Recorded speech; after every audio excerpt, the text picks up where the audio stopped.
Hi అండి, నమస్తే. నేను మీ సుస్వరవాణిలు. ఆరోగ్యమే ఆనందం. మై బ్యూటిఫుల్ ఫ్యామిలీ అంతా బాగున్నారు కదూ.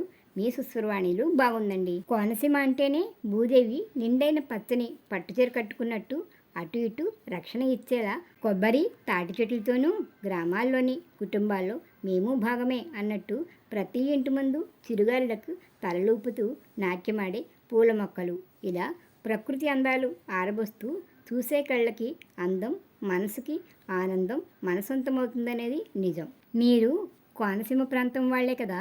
అప్పుడప్పుడు అక్కడి ప్రాంతాలు, పొలాలు రీల్స్గా అయినా చూపించమని ఈ మధ్య కొందరు వాట్సాప్ మెసెంజర్లో మెసేజ్ పెట్టారు. అందుకే కొన్ని రోజుల క్రితం మా కజిన్ వాళ్ళ ఇంట్లో ఫంక్షన్ కోసం ఈస్ట్ గోదావరి జిల్లాలో ద్రాక్షారామం దగ్గర ఉన్న ఆదివారపేట వెళుతూ అక్కడ దారిలో కొన్ని చిత్రాలను మనుషుల జాడలేక నిశ్శబ్ద సంగీతంలా పచ్చగా అందంగా ఉన్న పొలాలను, నాళాల మీద కాకుండా వీధులకి అందాన్నిస్తూ క్రమపద్ధతిగా కట్టుకున్న ఇళ్లను చిన్న వీడియోగా తీసుకున్నాం. నాకైతే ఈ పట్టణాల్లో ట్రాఫిక్ ఇబ్బందులతో, కర్ణబేరి చిల్లులు పడేలాంటి సౌండ్లతో, వాటి వల్ల వస్తున్న పొల్యూషన్తో ఉక్కిరిబిక్కిరి అయిపోతున్న మనకి కనుచూపు మేర పచ్చదనంతో నిండుగా ఉన్న పొలాలను చూస్తే భలే ఆనందంగా అనిపించింది. అందుకే ఈ చిన్ని వీడియోని మీకు చూపించాలనిపించి పెట్టానండి.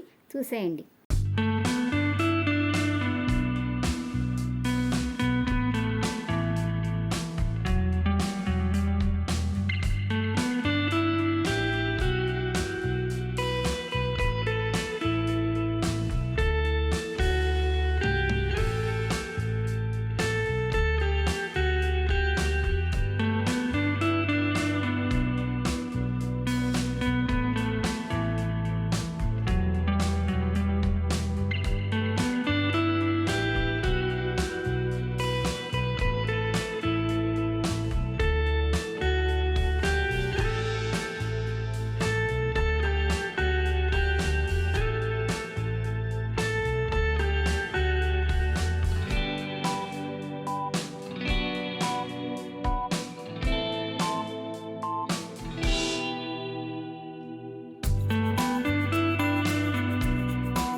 ఎలా ఉందండి వీడియో?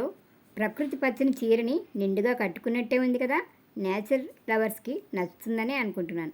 ప్రపంచంలో ఎక్కడైనా సరే ప్రకృతికి దగ్గరగా ఇటువంటి అందాల వాతావరణంలో ఉంటున్న వాళ్ళు అదృష్టవంతులనే అనిపిస్తుందబ్బా. మరి ఇటువంటి వాతావరణం మీకు ఇష్టమేనా? కామెంట్ పెట్టేయండి. ఇక నుండి అన్ని రకాల వీడియోలు పెట్టాలనుకుంటున్నాను. వీడియో నచ్చితే లైక్ ఇవ్వండి. మన ఛానల్ని సబ్స్క్రైబ్ చేసి నన్ను ప్రోత్సహిస్తారు కదా. మరొక వీడియోతో మళ్ళీ కలుసుకుందాం. అంతవరకు సెలవు మరి. నమస్తే.